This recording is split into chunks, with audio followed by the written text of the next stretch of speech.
So I wanted to go ahead and make a part 2 to this video, talking about like the actual considerations for machining the hybrid barrel ribs. Um, so what we need to think about here is the back of the rib. So what I had said before, right, is the back of our rib here would be from this breech face to this cut here, which we had as 2 inches, 893 thou.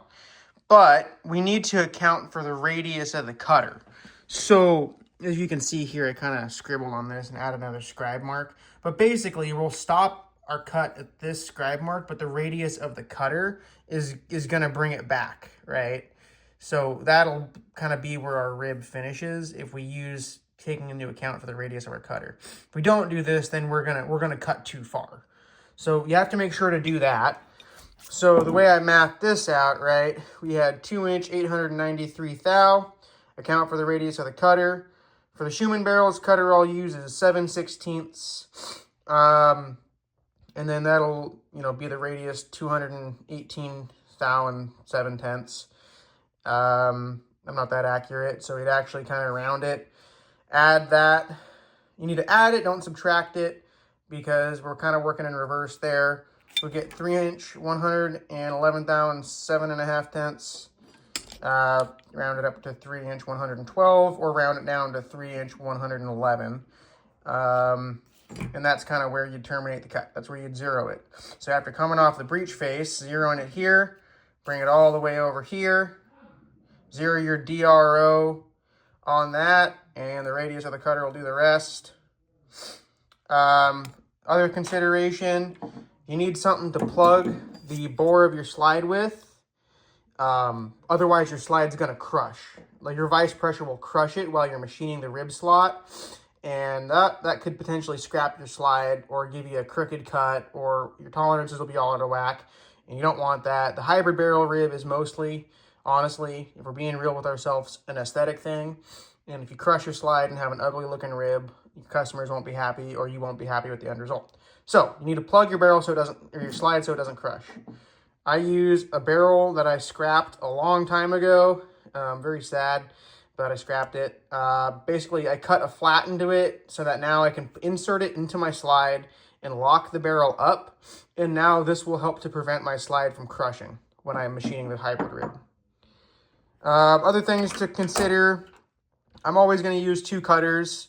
I'm going to rough it out with a 3/8 first and then finish it with the 7/16. I take multiple step downs. I don't just try and blow through it all in one go. Tool path is going to be important when considering the radii of like the SVI or Schumann barrels. We'll talk about that here in a sec. And then back of the rib clearance. So I'm going to flip my page over here and we'll go ahead and talk about the back of the rib clearance and tool path. So we've got the Schumann barrel. You kind of just plunge your end mill straight back and it cuts it, right? We don't have to do any specific tool path. You just cut straight back, taking multiple step downs, of course.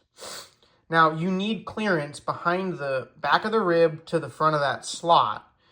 Earlier, I said, you could use the EGW stick and do like 1 inch, 313 thou for my specific slide, and it would be fine.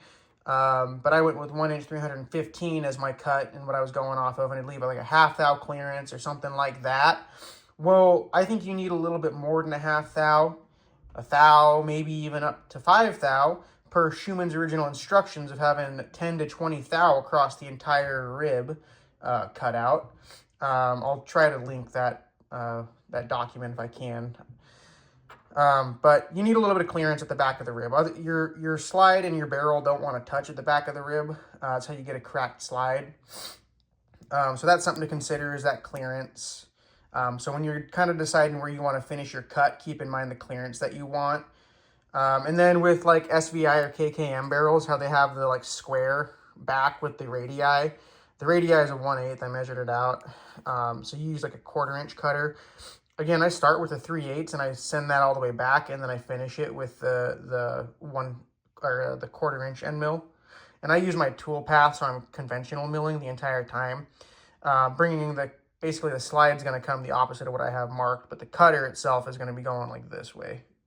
So if you had like a program, I would program it this way. I don't have a program. I'm a manual machinist, so if I turn it the wrong way, I've scrapped my slide. Don't do that.